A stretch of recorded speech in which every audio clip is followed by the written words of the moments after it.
Hello, my name is Adrian Hodge and welcome back to my show. Today we'll be talking about the news of the day without the stress. And a little bit of a departure, we'll be moving toward kind of a longer format. We're going to try heading more toward 15-20 minutes.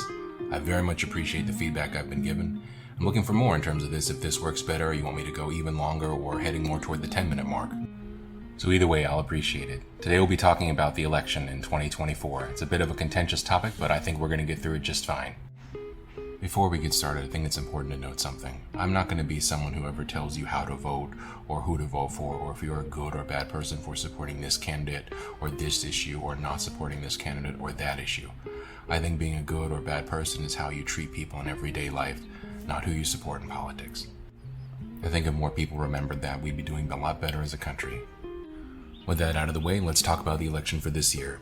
This year we'll be having two candidates, the Democratic candidate for president, Joe Biden, his vice president, Kamala Harris, and the former Republican president, Donald Trump, and his vice president, who is at this time unnamed, running for election this year on Tuesday, November 6th. Let's delve a little into the background of these candidates and see how it affects their outlook and their style of communication and kind of the tone they set for their campaign. Joe Biden was the senator from Delaware for decades. After that, he was Barack Obama's vice president, is currently president of the United States.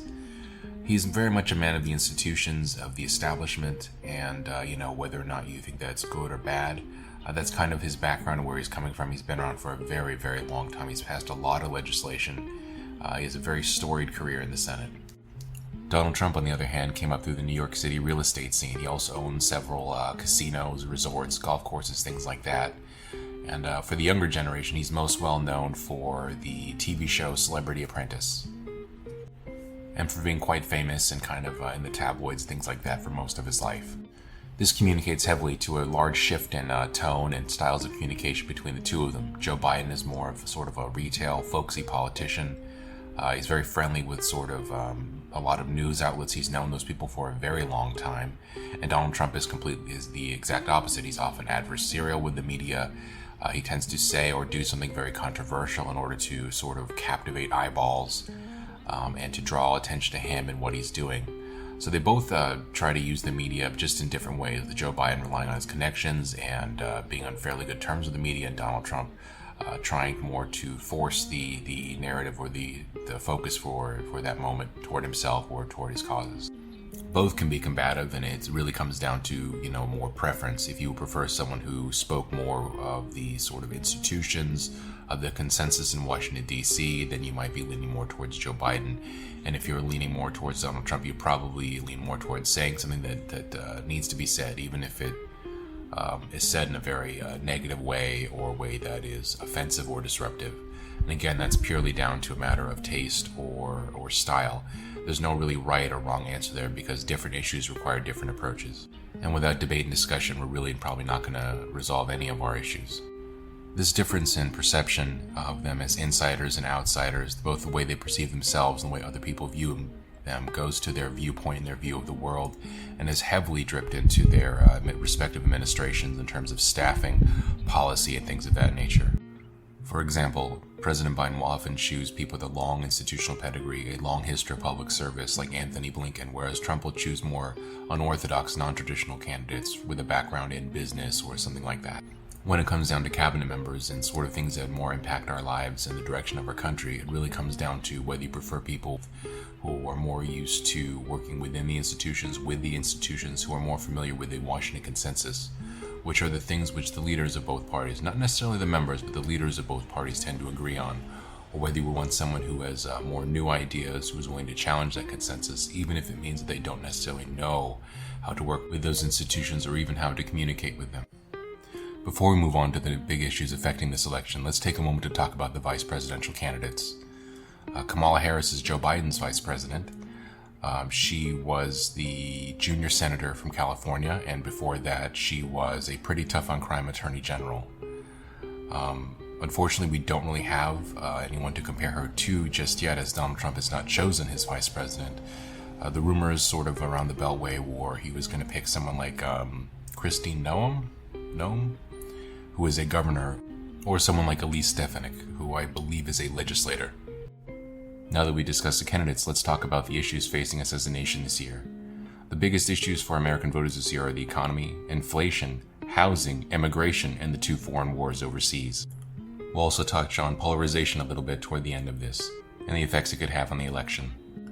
We'll start with the economy. Currently, we're on track to about 1% GDP growth, maybe 2% after a few months of stagnant growth for 2024. This is not great, but this is also not the recession many people were expecting. While this outlook is overall a lot better than people thought it would be, there are still severe problems with the cost of living and inflation. Unfortunately, inflation has erased the last few years of wage increases, spiking the cost of food, utilities, gasoline, and other essentials. And if that's something you're dealing with now, especially if you have kids, my heart goes out to you. That can't be easy. As gasoline is required to transport goods to stores, any increase in the price of gasoline also increases the price of consumer goods, which can further increase economic strain. Compounding these issues is a housing shortage, with around 3.2 million homes needed. Most of this is due to ongoing issues such as labor shortages from COVID, ongoing disagreements about land use, and the shrinking of the middle class.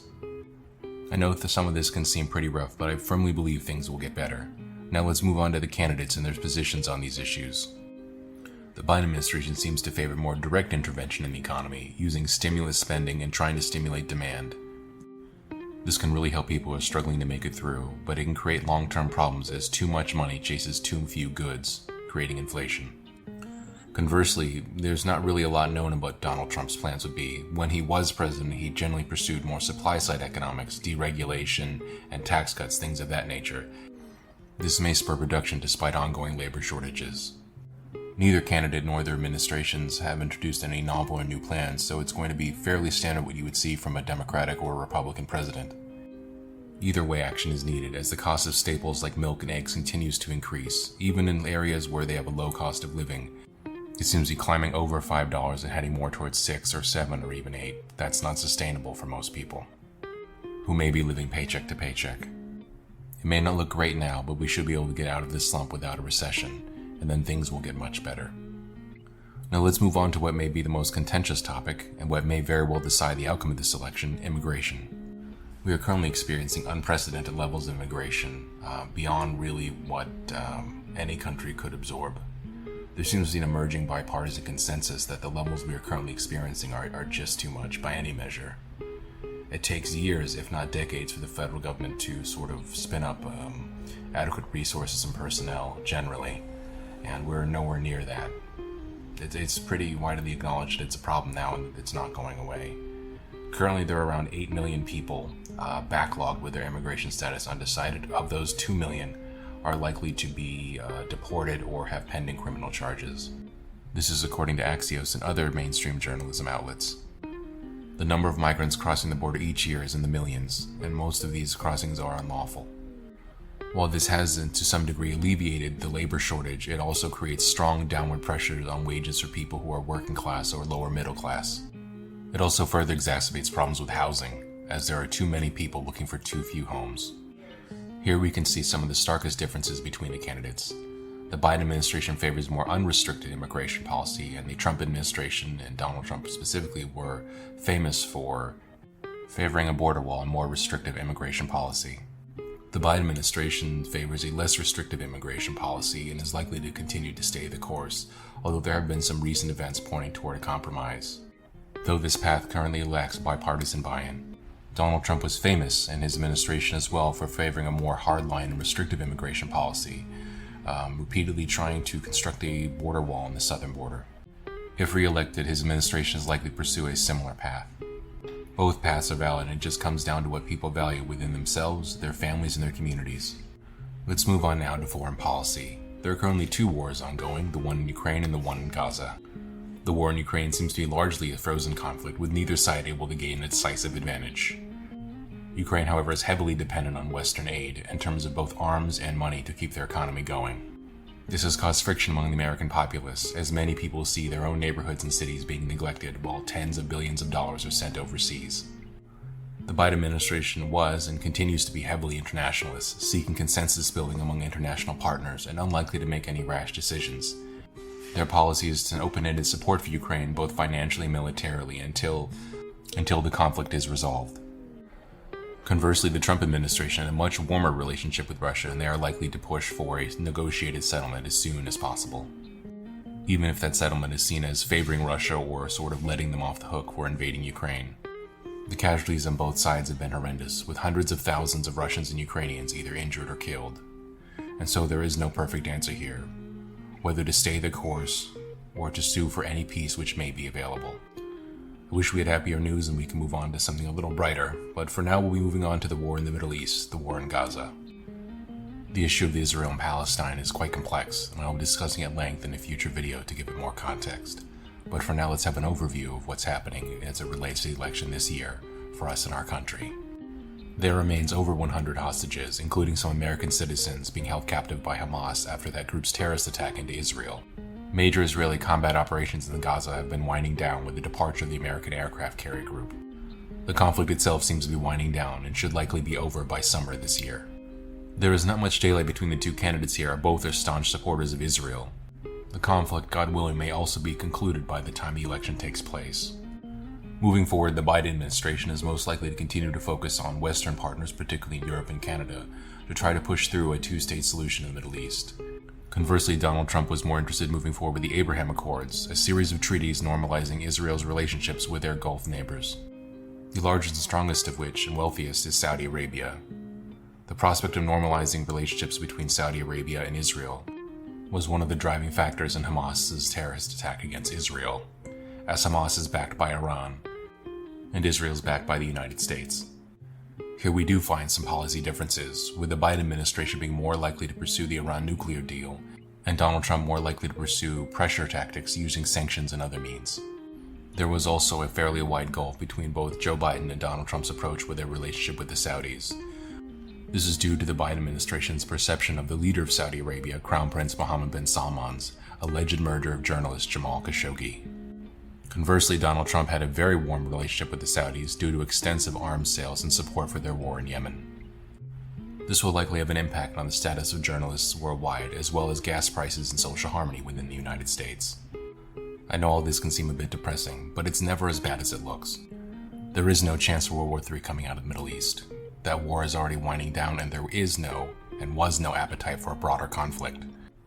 With the exception of some Iranian proxies, no other state has joined into this conflict. They have not seriously diminished or cut any economic ties with Israel, and most of them continue to share intelligence with Israel straight through the war.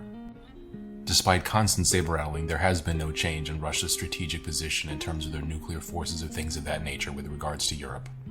So, despite what some people on the internet may want to tell you, or maybe some people in the news, there will be no draft and there will be no World War III. It could be said of the world that the world is always coming together and the world is always falling apart. It really depends on your perspective. But with these conflicts either frozen or ending, we should be able to focus on our own internal issues like polarization, which is something I very much wanted to talk about, and which is the last topic for this episode. I know things are contentious right now, we're fairly polarized due to social media and internal political disagreements, but we must always remember we are not enemies and we must never be enemies.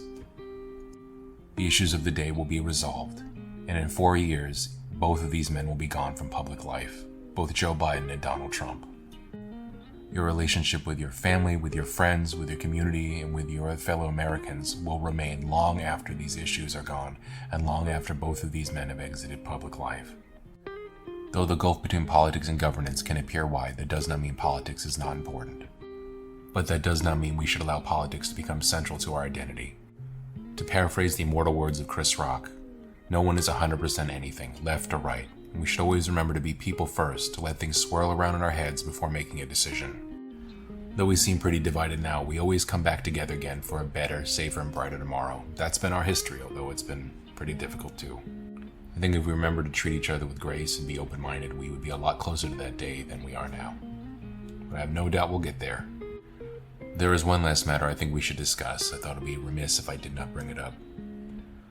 Both candidates for president are very advanced age, being either in their late 70s in the case of Donald Trump or in their early 80s in the case of Joe Biden. Being president is one of the toughest jobs in the world, and the public perception is that Joe Biden has seen the worst of the aging process. With that said, neither man will likely be doing well at the end of that 4 years. That is why I believe it is important to not put your faith in men, and to remember that when politics fade, and all the fanfare and stuff dies away, it is only love that remains. This concludes this episode of my podcast. I hope you've enjoyed it, and I hope you give me some feedback, whether you thought I did a good job or a bad one here, and what you'd like to hear about and what you'd like to see. I try to be as even-handed as possible when discussing these candidates, as I know that tensions and passions run pretty high. If I didn't hit the mark there, please let me know. With that said, thank you for listening, so long, good luck, God bless, and I'll see you next time.